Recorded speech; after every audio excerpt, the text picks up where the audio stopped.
নমস্কাৰ বাইদেউসকল, আপোনালোকক ডিজিটেল আজীৱিকা ৰেজিষ্টাৰৰ বিষয়ে জনাবৰ কাৰণে এই ভিডিঅ'টি মই আপোনালোকৰ কাৰণে বনাইছোঁ। ইয়াত আপোনালোকে কেনেধৰণে যিখিনি PLD আইডেণ্টিফাই কৰিছিল GPWise এণ্ট্ৰি কৰিব, আপোনালোকে এবাৰ ভিডিঅ'টি চাই ল'ব ভালদৰে। ইয়াত ইতিমধ্যে আপোনালোকৰ মেপিং কৰি দিয়া হৈছে SSG বিলাক। ইয়াতে দুটা প্ৰচেছ আছে। এটা প্ৰচেছ হৈছে আপোনালোকৰ যিখিনি SSG আছে, SSGৰ ভিতৰত ক্লিক কৰিলে সেই মেম্বাৰগৰাকী আহে আৰু মেম্বাৰগৰাকী আহিলে মেম্বাৰগৰাকী ৰেজিষ্টাৰ কৰিব লাগে, কিন্তু আমাৰ টেকনিকেল ইছ্যুৰ কাৰণে ইয়াত মেম্বাৰখিনি শ্ব' কৰা নাই। এতিয়া মেম্বাৰখিনি শ্ব' নকৰাৰ কাৰণে আমাক টেকনিকেল ছাপোৰ্ট টিমে বেলেগ এটা প্ৰচেছত এণ্ট্ৰি কৰিব দিছে। মই সেই প্ৰচেছটো আপোনালোকক দেখাই আছোঁ। আপোনালোকৰ তলত ইয়াতে আইকনকেইটা আহি আছে, হোম, টাস্ক, মেম্বাৰ্ছ আৰু এণ্টাৰপ্ৰাইজ বুলি আহি থাকিব। আপোনালোকে যিসকলে নতুনকৈ এণ্ট্ৰি কৰিছে নতুনকৈ এণ্ট্ৰি কৰিব তেওঁলোকক মই জনাইছোঁ। আগৰ প্ৰচেছটোৰ কাৰণে এটা ভিডিঅ' আছে, সেইটো ভিডিঅ' মই লিংকটো আপোনালোকক দি দিম গ্ৰুপত। এতিয়া যিটো নতুন প্ৰচেছ সেইটো আপোনালোকে চাব। ইয়াতে এইটো বৰহমপুৰ জিপিৰ ID হয়। বৰহমপুৰ জিপিৰ আপোনালোকে PLD যিখিনি আইডেণ্টিফাই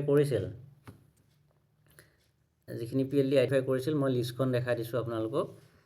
মই প্ৰথম দুটা লৈছোঁ, 1, 2 বৰহমপুৰ আঠকুৰিয়াৰ কৰবী মহিলা SSG দুগৰাকী আছিলে, চাৰ্জিনা বেগম আৰু জেছমিনাৰা বেগম। ঠিক আছে। এতিয়া আপোনালোকে ইয়াত আপোনালোকে কোনটো কোৱাৰ্টাৰৰ এণ্ট্ৰি কৰিব ইয়াতে চিলেক্ট কৰিব পাৰিব। যিহেতু ইতিমধ্যে এপ্ৰিল, জুন আৰু জুলাইৰ পৰা ছেপ্টেম্বৰলৈকে যিটো আছিলে সেইটো ইতিমধ্যে টাইমটো গুচি গৈছে। এতিয়া অক্টোবৰ, ডিচেম্বৰৰ হ'ব, থাৰ্ড কোৱাৰ্টাৰ হ'ব। এতিয়া থাৰ্ড কোৱাৰ্টাৰটো আপোনালোকে চিলেক্ট কৰাৰ পিছত আপোনালোকে এই প্লাছ বাটনটোত ক্লিক কৰিলে স্ক্ৰীনত দেখিবলৈ পাব do the member details exist in last quarter. Last কোৱাৰ্টাৰৰ তেওঁৰ মেম্বাৰ ডিটেইলছটো আমি ছাবমিট কৰিছিলোঁ নেকি? আমি যিহেতু এইকেইটা নিউলি আইডেণ্টিফাই হয়, আমি লাষ্ট কোৱাৰ্টাৰত ছাবমিট কৰা নাই, সেইকাৰণে এইটো ন' হ'ব। ন'ত ক্লিক কৰি আপোনালোকে অ'কে কৰিব লাগিব। এতিয়া মই যিটো আপোনালোকক বেক কেমেৰাৰে দেখাইছিলোঁ সেই SSGটো আমি চিলেক্ট কৰিম। মই চিলেক্ট কৰিছিলোঁ আঠকুৰিয়া কৰবী মহিলা SSG। আপোনালোকে আঠকুৰিয়া কৰবী মহিলা SSGটো ইয়াতে চিলেক্ট কৰিব। তাৰপিছত আঠকুৰিয়া কৰবী মহিলা SSG আহিলে, তাৰপিছত যিটো আপোনালোকক লিষ্ট দিয়া গৈছিল ইয়াতে জেছমিনাৰ আৰু চাৰ্জিনা বেগম আহি যাব নাম দুটা। আপোনালোকে যিকেইটা আইডেণ্টিফাই কৰিছিল সেইকেইটাহে আপোনালোকে চিলেক্ট কৰিব লাগিব। ইয়াতে নামটো চিলেক্ট কৰাৰ পিছত প্ৰচিড কৰি দিব।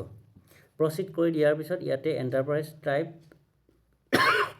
তেওঁ কোনটো এক্টিভিটি কৰি আছে সেইটো দিব লাগিব। ধৰক এনিমেল হাজবেণ্ডাৰী, কেপিটেল কেটেগৰী, ফাণ্ড বা লোন যিকোনো দিব পাৰে।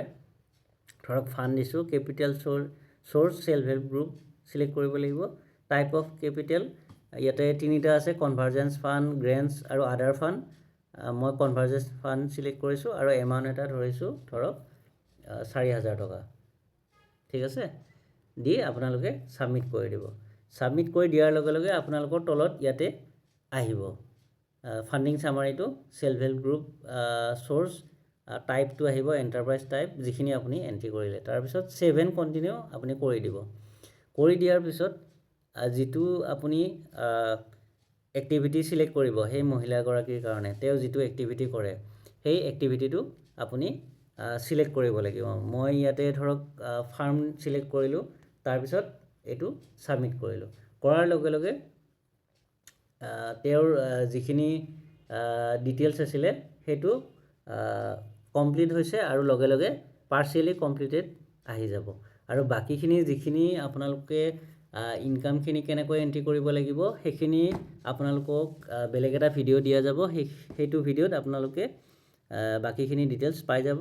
আৰু ইতিমধ্যে সেইটো ভিডিঅ' গ্ৰুপতো দিয়া আছে। মই আপোনালোকক লিংকটো শ্বেয়াৰ কৰি আছোঁ, নহ'লে এই ভিডিঅ'টি বহুত দীঘল হৈ যাব। গতিকে আপোনালোকক যিখিনি আমাৰ নতুনকৈ নিউলি PLD যিখিনি আইডেণ্টিফাই হৈছে সেই আইডেণ্টিফাই মেম্বাৰখিনি আপোনালোকে কেনেকৈ এণ্ট্ৰি কৰিব এই প্ৰচেছটোৰ জৰিয়তে আপোনালোকে কৰিব পাৰিব। আৰু যেতিয়া আপোনালোকৰ এই মেপিং SSG বিলাকত ইয়াতে মেম্বাৰ আহি যাব তেতিয়া ইয়াৰ পৰাও আপোনালোকে কৰিব পাৰিব। কিন্তু বৰ্তমান আপোনালোকে ইয়াতে এই প্লাছ চিনটোত গৈ আপোনালোকে এজনী এজনীকৈ মেম্বাৰখিনি আইডেণ্টিফাই কৰিব লাগিব।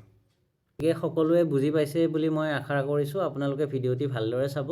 আৰু এইটো ভিডিঅ'ৰ পিছত আপোনালোকক আৰু এটা ভিডিঅ' দিম, এই দুটা ভিডিঅ' চালে আপোনালোকে নিউলি PLD যিখিনি আইডেণ্টিফাই হৈছে GPWise সেইখিনি আপোনালোকে এণ্ট্ৰি কৰিব পাৰিব। গতিকে আপোনালোকে কামখিনি ভালকৈ কৰিব কিবা যদি অসুবিধা হয় গ্ৰুপত মেছেজ কৰিব ধন্যবাদ